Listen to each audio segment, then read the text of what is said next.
Maintenant, Guillaume Choisy, qui est le directeur général de l'Agence de l'eau Adour-Garonne, à ouvrir également cette journée. Bonjour.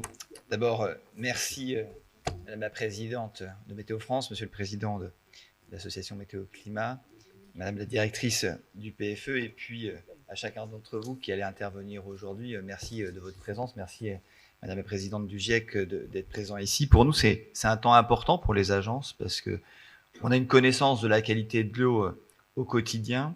Mais on a aussi besoin dans ce contexte-là d'avoir une vision prospective des enjeux de l'eau et de leurs effets sur l'eau, les effets du changement climatique et leurs effets sur l'eau. Parce que c'est comme ça qu'on pourra aussi avoir des programmes d'intervention, avoir des stratégies de bassin qui puissent prendre en compte cette problématique-là et mieux l'anticiper.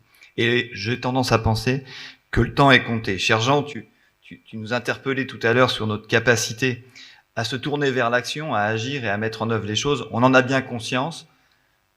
Peut-être encore plus chaque jour qui passe, on en a aussi de plus en plus conscience. Et quand j'entends ce matin, Virginie, ce que tu nous annonces sur la Garonne, avec cet effet qui est finalement les effets collatéraux du dernier rapport du GIEC qui augmente cette pression sur l'eau et sur le climat, avec une diminution encore plus importante que ce qu'on avait travaillé jusqu'ici en termes de diminution du débit de la Garonne. On était parti, nous, sur 30 à 40%. Tu nous dis aujourd'hui que ce sera plutôt 5% sur les périodes d'étiage.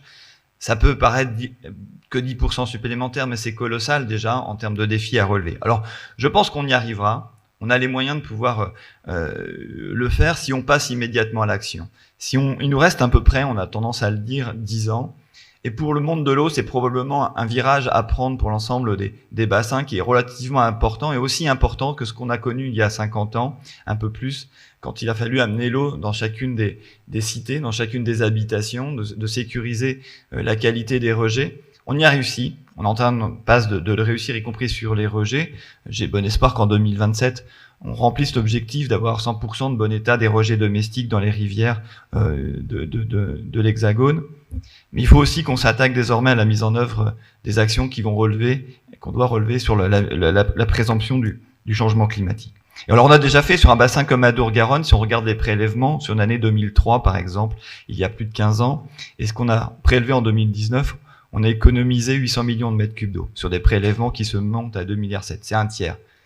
Donc c'est des prélèvements qui ont été économisés grâce à des efforts considérables dans l'industrie, 30% d'économie d'eau dans le secteur industriel, et c'est vrai sur l'ensemble des bassins français.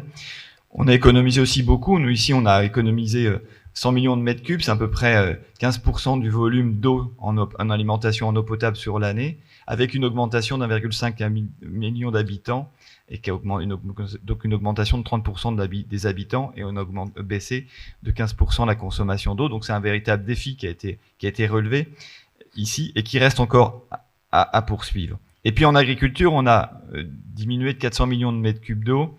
Là aussi, ça représente un tiers des volumes prélevés depuis 15 ans. Et on a énormément évolué aussi en termes de pratiques. Certains territoires du bassin ont diminué de 40% leur sol en maïs, et globalement, la moyenne est de 25%. Donc on voit bien qu'il y a une évolution sur un bassin qui est très rural comme le nôtre des pratiques.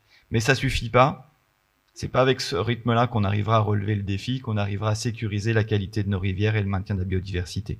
Donc il faut vraiment qu'on reparte dans un vrai virage qui est celui du changement, qui est celui aussi de l'investissement. Et c'est ce qu'on a essayé de mettre en œuvre. C'est ce qu'a proposé Alain Rousset, le président du comité de bassin, le 15 septembre dernier, de repartir sur une politique d'investissement sous-bassin par sous-bassin. Parce que même dans un bassin comme Adour-Garonne, les problématiques sont pas forcément les mêmes en Charente ou en Dordogne ou en Garonne, et qu'il faut avoir des solutions territoriales. Et quand on dit politique d'investissement, à l'époque où on parle de Varenne de l'eau, il y a probablement un enjeu sur l'agriculture, de stockage de l'eau ou d'optimisation plus exactement des stockages de l'eau. Mais c'est une des solutions. Et probablement que la plus importante des capacités, c'est d'abord de garder des sols vivants, de garder des sols qui sont en capacité d'avoir un stockage de l'eau, garder des sols aussi qui soient en capacité de restituer l'eau aux périodes où on en a besoin, de parier aussi sur les zones humides.